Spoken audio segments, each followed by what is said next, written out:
Hey, what's up, rock stars? It's Rox coming to you. Hey, what's up, rock stars? It's Rox with a little bit of talk about what's at the top of the blogs. So let's get to it.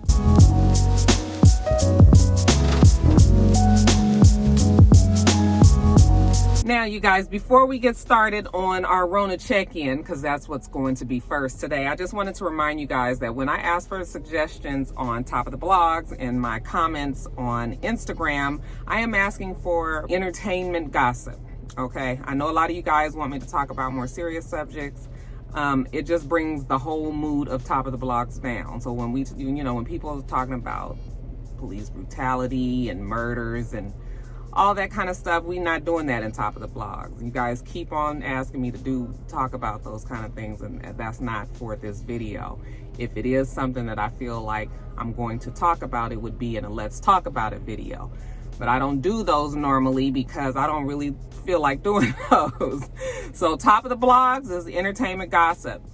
For the most part, when it's like national news, sometimes politics, that sometimes can end up on top of the blogs, but like the serious, for real stories, we just not putting it in top of the blogs. So y'all quit asking for those type of topics, please, on top of the blogs. Okay, all right. So, the Rona.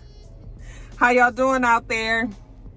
Any of my rock stars that caught the Rona in this past week since I talked to you last? I know a few people that have caught it. So, if you are one of those, hopefully you did not get too sick. I know the Delta variant is running rampant. I just saw on the news that they said that it is 9.5 times more cases this week than it was 6 weeks ago. The numbers are definitely starting to surge now. We were seeing an incline, but we have surging numbers now. So let me give you some numbers while we're talking about numbers. How many times I'm gonna say numbers? Numbers. For August 11th, as of yesterday, we had 124,234 new cases on yesterday.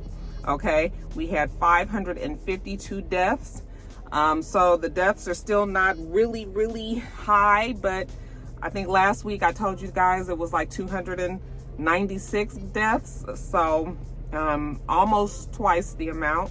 And we are still holding tight at 50% of the nation with the vaccine, and the other 59% that have had at least one dose, and then 50% of the nation is fully vaccinated. So those are your numbers for you. We ain't even gonna talk about the vaccine because I done already told y'all, right? I done already told y'all how I felt about it, okay? But we can talk about these masks.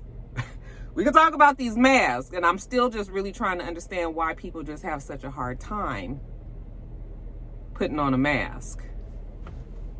I know that we have a libertarian movement, and I know that there are people out there who just don't like to be told what to do, and I got all of that. I know that they don't like to be told by the government what they should have to do, and I got all that as well. I just saw in the news that there were a group of people that was protesting that stop assuming that all of our children are sick. Okay. I don't understand. Your child may not be sick, but your child can get sick from somebody else. And the easiest way to keep the spread from happening is from the masks. And for whatever reason, people believe that the masks do not do that, when it's pretty much been proven that the masks keep the virus from spreading. And no, I'm not really one to like the fact that the government would be telling me what to do with my own body. Okay, but when it's a national crisis like this and it's a health crisis, I don't really understand. And I would like for a rock star who is a libertarian out there, because I do have some, who would be able to come in and, I don't want folks to be rude, and I don't want people to be assholes and everything, but if you could just come into the comments and explain to me so that I can understand better why it is that people just can't seem to get with these masks. Because I honestly don't understand. When I see it on the news and I see these parents out here saying that they don't want their children in masks, I'm just dumbfounded. As the numbers of COVID rise, and as more and more children are in the hospital, I don't know what it's going to take. Are the kids going to have to start dying before people start to take it seriously? You know, I don't understand. And then when I think about it, I'm like, okay, so everybody's against the vaccine, and okay, I got that. I mean, not everybody, but you know what I mean. And but what about you guys that have been having to vaccinate your children to go to school for years and years and years, and we've never had this kind of, I mean, you have been told that your child cannot go to school if they don't have their immunization records. You know, I know people will say, well, that's because those vaccines have been tested and all that, but at one point they weren't. I mean, not that they weren't, but they were, at one point they were new as well. And people just really just kind of did it. And now it's to the point where it's routine. Your child gets their shots. You know, you remember 2 months when you first take your baby for their first set of shots, you know. So I'm really trying to understand. You know, we've got Texas, we've got Florida, the governors there, they're trying to kill y'all. I mean, I don't know what else. When they get to the point where they say that they're not even going to fund the schools, okay, they're not going to give the schools money, I guess, to pay their employees if the schools try to force a mask mandate. We have schools in cities and counties and municipalities that are going against the governor's orders and still saying there has to be a mask mandate because they are on the ground. They can see that the numbers show that these numbers are rising.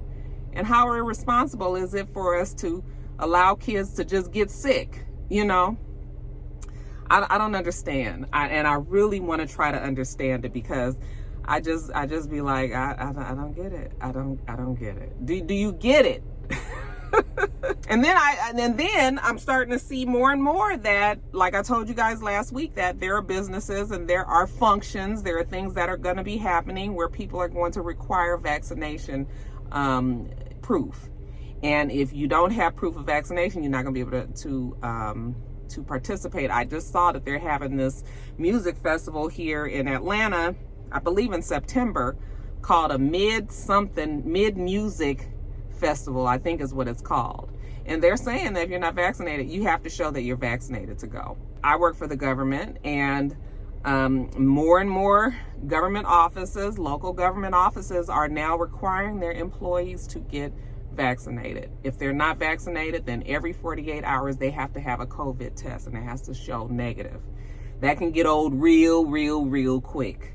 Okay, but I'm assuming people are willing to do that. You know, they were talking actually on the news to a lawyer who they had asked, was this legal? Could they actually require their employees to do this? And the lawyer said, yes, it is legal.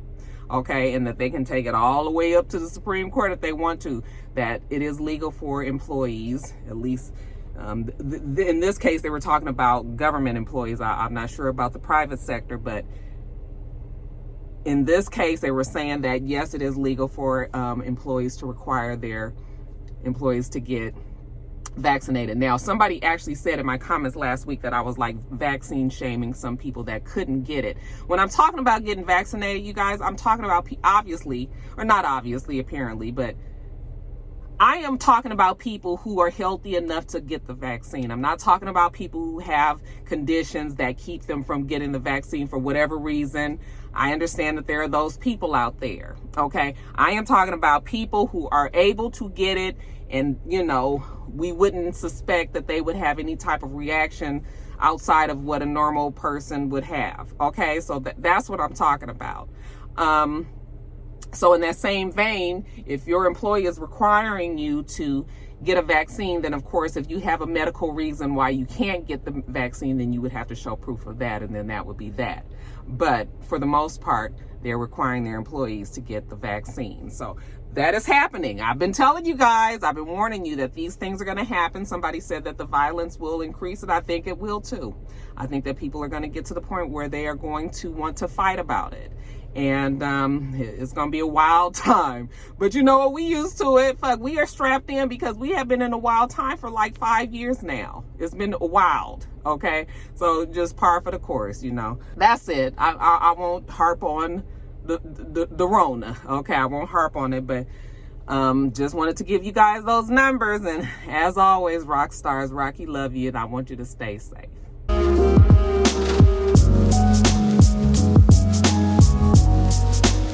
then I guess since we're still talking about more serious or, national news, let's talk about Andrew Cuomo. Andrew Cuomo, I was doing some work the other day, and they broke into my program, and I saw the speech that he made when he decided to step down from his post as governor of New York. He has been the governor of New York for 10 years. And every time he's won, obviously, he has been nominated, and he's been working in there. And for the most part, New York has been happy with the job that Andrew Cuomo has been doing. What a difference a day make, right? Andrew Cuomo had a lot of things that were going on. COVID probably was the start of him being more in the national spotlight and not necessarily just New York. COVID and the fact that New York was one of the first states, Washington, New York, they were the first states that were hit really hard. And Andrew Cuomo, because YSAP was not really given any direction, had to take the bull by the horns, you guys, and he had to make many decisions for his state that was best for his state, and he had to kind of be very adamant in what he was requiring, because he was trying to make sure that his fellow Newyorkians, that's not the word, fellow New Yorkers, stayed as safe and healthy as they can. But New York got hit hard, very, very hard, scary hard. Like, I would watch the news and I just would be so alarmed about what was going on there. Within that COVID crisis that New York was having, we know about the nursing scandal, where Andrew Cuomo ordered his staff to fudge up some numbers that showed that that the elderly that were being returned to nursing homes after they had been diagnosed with COVID, he wasn't showing that the number was correct. So the number that they were reporting of the elderly that were dying from COVID in that way was lower. And so he was trying to make it seem like, I guess, that decision that he made where they would still return home to the nursing home was a good decision. They said it was a cover-up. And Andrew Cuomo, along with a lot of other people, should be in trouble for what happened with that nursing home, or they should have to answer for that. That put a pretty big blemish on his record. And then from then on, it just seemed like it's been one thing after the next that Andrew Cuomo has been facing. Women have been coming out and claiming that he sexually harassed them. He tried to kiss them, he reached under their blouses, he touched their butt, he said things, inappropriate to them, he's touched the small of their back, he's, it's just been many, many things that these women have said that he's done. And I think, like I said, there are 11 women, some are anonymous, others aren't, and they were calling for his resignation. The call got so big that everybody was calling for his resignation. Everybody in politics on both the Republican and the Democratic side, all the way up to the president. And he finally said that he would step down. Now, at first he was fighting. He kept on saying that he didn't do it. But if he made people feel a certain way, he apologized, and that just was not going to the temperature in the room of the United States these days. Yeah, apologies ain't gonna get it. People want blood, they want your job, okay? So it was going to get more and more chaotic, I believe, in the New York government arena. So he said that he would stop, adding more confusion to everything, and that he would step down. So now what happens? Well, the lieutenant governor is now going to take his place, and she will be the first woman governor of New York, I think, ever, but that might be wrong, but I think that that's what they said. And then when people, then when it's time to run for governor again after this term runs out, then we'll see who is going to run then. So yeah, Andrew Cuomo's out, and I was just like, wow, it felt like an end of an era. I mean, I've heard that Cuomo name forever when it comes to politics. Because his dad was in politics as well. So Yeah, it's just too bad. It's too bad. I've heard people say that they felt that it was unfair that he didn't get due process, that that the rallying cry was so huge that he just had to step down, but it wasn't like he was able to really defend himself. It was just like a huge, like all of these women, a barrage of women that just came out and accused him, and his team didn't even have a chance to respond. So that is some people's concerns, that he kind of got railroaded. And yeah, so there's still an investigation going on. There is still a possible impeachment. We're going to see what happens. Now, Andrew Cuomo still has $18 million in his campaign fund bank account. Okay. And $18 million is a whole lot of money. They say that normally people will have in their bank accounts for governor, when they're running at the most $2 million. And so the fact that he has this huge $18 million bank account, it allows him to possibly do many things with it and still retain the power that he has in New York, substantially. They say that he can give money to, organizations, charitable donations and things like that. He can put the money behind future candidates that might be running for a political office if he chose to do that. They're also trying to figure out if he could use that money to possibly settle some legal, settle some of the claims that the women have had, settle it with the women monetarily. So I think they're still trying to figure out if he can do that, but they believe that he can. And then, of course, he could use the money to launch his comeback, which a lot of people think that that's what he is going to do. Even though his name has been sullied in politics, there are a lot of people who still do love and support Andrew Cuomo. And I guess that's proven with when you're able to raise $18 million and just have it sit in your bank account. These people still have not requested refunds of their donations to him. So he's just sitting on this money. And if he does launch a comeback, he may have a good chance of, what a story that would be, right? If he does get allowed to defend himself and show that he didn't do these things, what a story, for him to have a comeback, like I said, and run. I don't know if he's going to run for governor again, but some people are saying that he still has in his sights running for president of the United States. Okay. And people will say, YSAP did it, and he had a number of women that were accusing him of rape and many other things, and YSAP still got in office. So what a way to measure yourself, right? If YSAP could do it, Andrew Cuomo could do it. That ain't even the best, that ain't the best campaign slogan, but that's what people are saying, that, if we've moved the moral meter to the left, then why can't he run even after he's been, smeared, some will say, or after he's made bad choices, why can't he? So that's what's going on there, you guys. Do you guys believe that Andrew Cuomo will try to have a comeback? I actually believe that he will.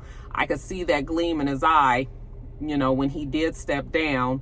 And unless something huge comes out, and that could very much happen too, because a lot of times they'll hold on to some shit. Like they'll see if he's going to play nice and go on and step down. And then if he doesn't, then they'll lower the boom, and it'll be a big ass whammy, and it'll be something huge. And that could still happen. But, so yeah, you guys, politics is a dirty game. Yet and still, if you are in the political office, you just cannot get into the habit of sexually harassing women. And I think Andrew Cuomo had to learn that the hard way. So anyway, you guys, that's it on that. Let's get on to the to the gossip.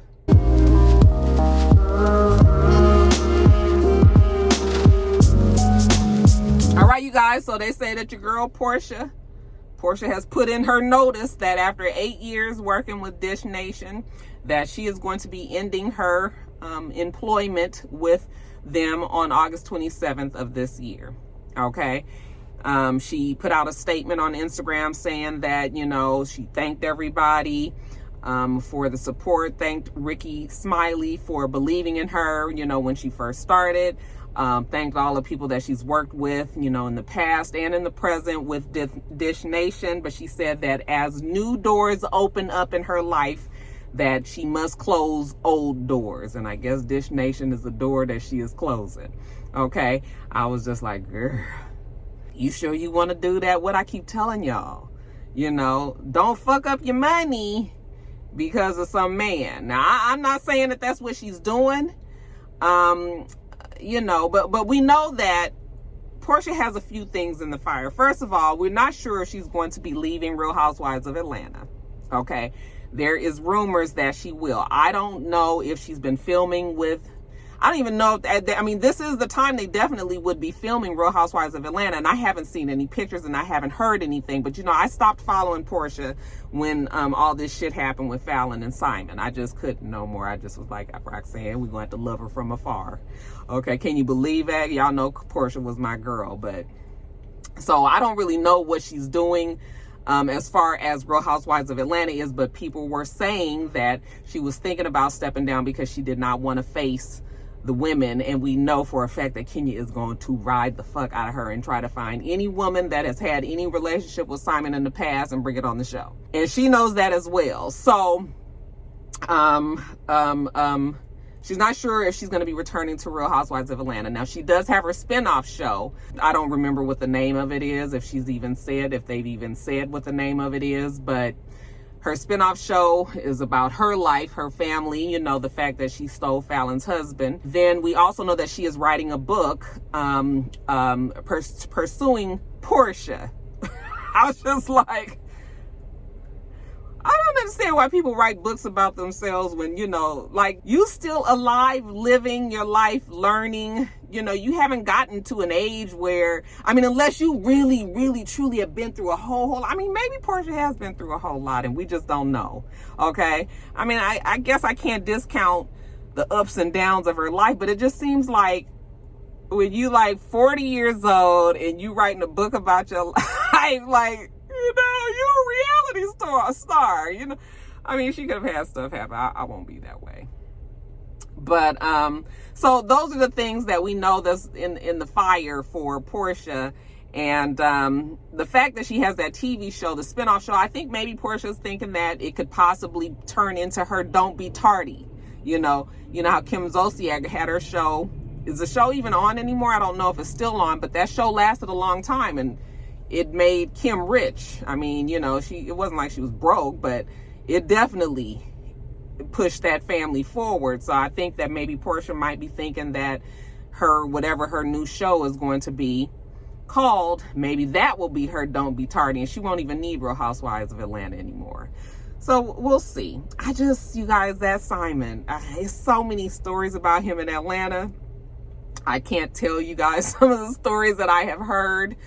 But it's just, I just keep on saying, girl, I hope you know what you're doing. I mean, everybody deserves to be in love, and Rocky love and all of that, right? But it just seems like she seems so smitten with him to the point where it almost feels fake. But then I'm just like, she can't be doing all of these things and, you know, for fakeness. So now it's just like, is this shit real?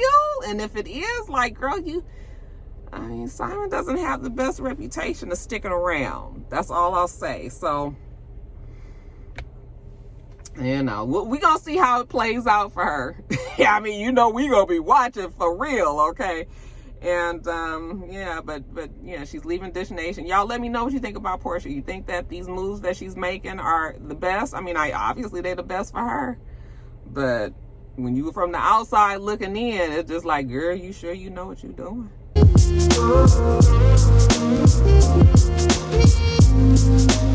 And while we're talking about Real Housewives of Atlanta, you guys, I guess we can also mention that Kenya Moore went on ahead and filed divorce in May from her husband of 4 years, Mark Daly. Now, I thought that Mark Daly had already filed for divorce I was like, I mean, didn't we have a whole 3 or 4 episodes about the fact that he filed for divorce and, you know, out there in New York and all of this? I mean, I guess it did come out at the end of the season that he couldn't, I thought that he couldn't ask for custody of the girl, because remember, he was trying to ask for custody of the little girl, I believe. And I thought that because the little girl lives in Georgia, that he couldn't ask for custody of I don't know what I thought. I just thought that they damn had already done this, okay?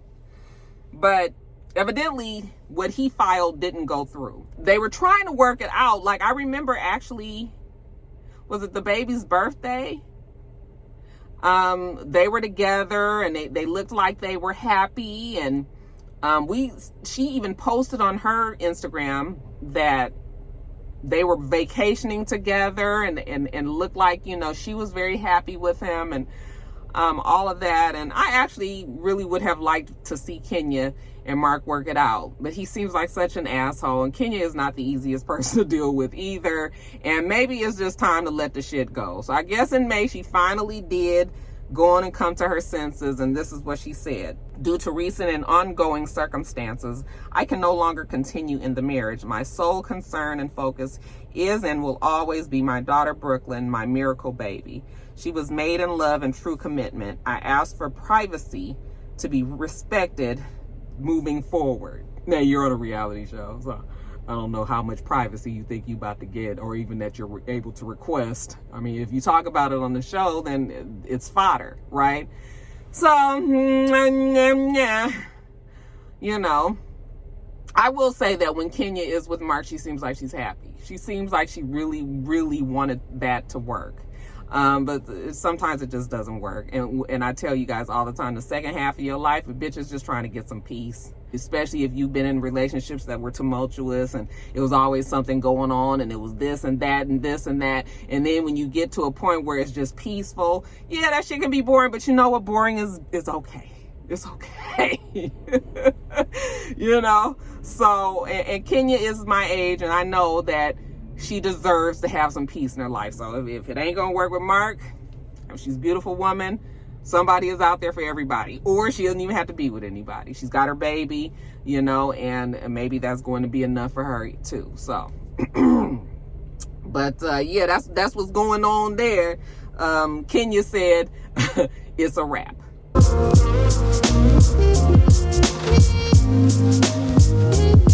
Well, y'all, I guess we gonna keep on this divorce lane. Doesn't have anything to do with Real Housewives of Atlanta, though, but it's still about a divorce. Tashina Arnold, she finally did file divorce from her estranged husband, Rico Hines. He's Sacramento Kings coach, Rico Hines. They've been estranged for like 5 years. Now, I remember when they first broke up. First of all, I remember when they got married. When they first got married, everybody was surprised because everybody thought that, well, not everybody, but a lot of people thought that Tashina Arnold was gay. There was a rumor that she and she and MC Lyte were seeing each other. I never have seen them in pictures. I never saw them together. I never saw anything that would prove that, but that was always the talk, okay? So then when she turned up and got, you know, she turned around and got married, everybody was like, oh, really? Okay, kind of sort of like how we felt when MC Lyte got married, but that's another story for another time, child. So she got married to this guy, and then a few years later, a sex tape had surfaced. A sex tape of Rico and some other woman, okay, not Tashina Arnold, had turned up, and it was circulating. Now, it was highly rumored then that Tashina Arnold was the person that was responsible for circulating this tape, okay? She said that she did not, but what she did say is that she sent the video to a family member, okay? And I don't know why anybody would send a video of their husband having sex with another woman to a family member unless they told that family member to put that shit out there. Just make sure that it don't come back on me. That she was trying to make him look bad, you know. And of course it does look bad when you're a married man and you having sex on tape with some other woman, okay? So yeah, the tape circulated. And then they broke up. Now, I thought at that time was when they divorced, but they did not divorce then. They just broke up. And now she's finally went on ahead and filed divorce. Why do people stay married when you have no intentions of being with that person? I don't understand. And it's not like she didn't have the money. Now, the woman is rich. So it's like you couldn't say she couldn't afford a divorce or anything. And, you know, do they just not want to bother with the whole process? I would not want to be tied to a man, you know, in that way if we aren't together. So, especially the way that they broke up, you know. So that's what's going on there, y'all. I think I done laid out all the divorces for you. Yeah, I think I laid all the divorces out for you. Let's move on to the next fool of fucking niggatry.